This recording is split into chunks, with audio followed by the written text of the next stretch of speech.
পীরকে অনেকে পছন্দ করতো না। আমিও ছাত্র জীবনে অনেকের কাছে শুনে মনে করতাম যে পীর মানে এর ভিতরে ভেজাল আছে, বেদাত আছে, বিভিন্ন ধরনের চিন্তা আছে। কিন্তু আজকে পীর সাহেবের পাশে বসে তার কথা, তার আচরণ আমার কাছে মনে হয়েছে বাংলাদেশের ইনি পীর নয়, বাংলাদেশে ইসলাম কায়েম করার জন্য এক মহাবীর। আমি দোয়া করি আল্লাহ তাআলা তাকে ইসলাম কায়েমের একজন মস্ত বড় বীর হিসাবে বাংলাদেশের টেকনাফ থেকে তেঁতুলিয়া পর্যন্ত কোরআন এবং সুন্নাহর আইন প্রতিষ্ঠার এই বিজয়কে যিনি ত্বরান্বিত করতে পারেন, আল্লাহ সে তৌফিক দান করুন। আল্লাহর হুকুম অনুযায়ী যারা ব্যক্তি, পরিবার, সমাজ এবং রাষ্ট্রকে পরিচালনা করে না, তারা কাফের, তারা জালেম, তারা ফাসেক। আল্লাহ তাআলা তাদেরকে তিনটা নামে আখ্যায়িত করেছেন। কয়টা নামে আখ্যায়িত করেছেন? তিনটা। এক নম্বর হচ্ছে কাফের, দুই নম্বর হচ্ছে জালেম, আর তিন নম্বর হচ্ছে ফাসেক। এটা কি আমার কথা আর আল্লাহর কথা? অতএব এই কাফের এবং জালেম এবং ফাসেকের এই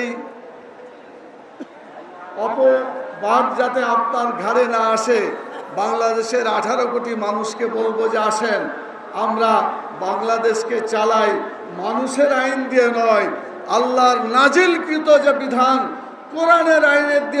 কোরআনের আইন দিয়ে বাংলাদেশকে চালাই, তাহলেই আমরা এই অপবাদ থেকে রক্ষা পাবো। কথা ঠিক কিনা বলেন? এই জন্য আমরা 8 দল একত্রিত হয়েছি কোরআনের আইন প্রতিষ্ঠার জন্য, আল্লাহর নাজিলকৃত বিধান কায়েম করার জন্য। আমাদের দরজা বন্ধ হয় নাই, আমরা দরজা বন্ধ করি নাই। বাংলাদেশের সকল দল, সকল সম্প্রদায়, সকল শক্তিকে আমরা আহ্বান জানাচ্ছি, আসুন আল্লাহর দেওয়া বিধান কোরআনের আইনকে একসাথে মিলে বাংলাদেশের আইনে, বাংলাদেশের জমিনে চালু করার জন্য সকলে মিলে চেষ্টা করি। আপনাদের কাছে দাওয়াত আমরা দিতে চাই। আল্লাহ তাআলা কোরআন মাজিদে 2টা দলের উল্লেখ করেছেন।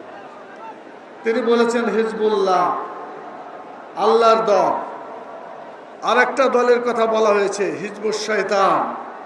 আপনারা বলেন আমরা কি শয়তানি দলের পক্ষে থাকব নাকি আল্লাহর দলের পক্ষে থাকব?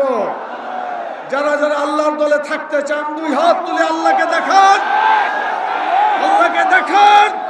বরিশালের এই ময়দানে আল্লাহ তাআলার কাছে আমরা সাক্ষী দিচ্ছি, বাংলাদেশে মানুষের আইন চলবে না, আল্লাহর আইন চলবে এখন থেকে ইনশাআল্লাহ। আমি আবার আহ্বান জানাচ্ছি বাংলাদেশের সকল দলকে, সকল প্রতিষ্ঠানকে, আসুন আমরা একসাথে ঐক্যবদ্ধভাবে বাংলাদেশে কোরআনের আইন চালু করি। সংগ্রামী সাথী ও বন্ধুগণ, 54 বছরের ইতিহাস বাংলাদেশে। এই 54 বছরে কোরআন মাজিদের একটা আইনও জাতীয় সংসদে পাশ হয় নাই বা চলে না। কথা ঠিক কিনা বলেন?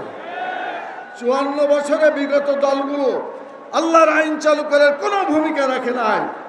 অতএব যারা আল্লাহর আইন চালু করার চেষ্টা করে নাই, এগুলো দেখা হয়েছে না হয় নাই?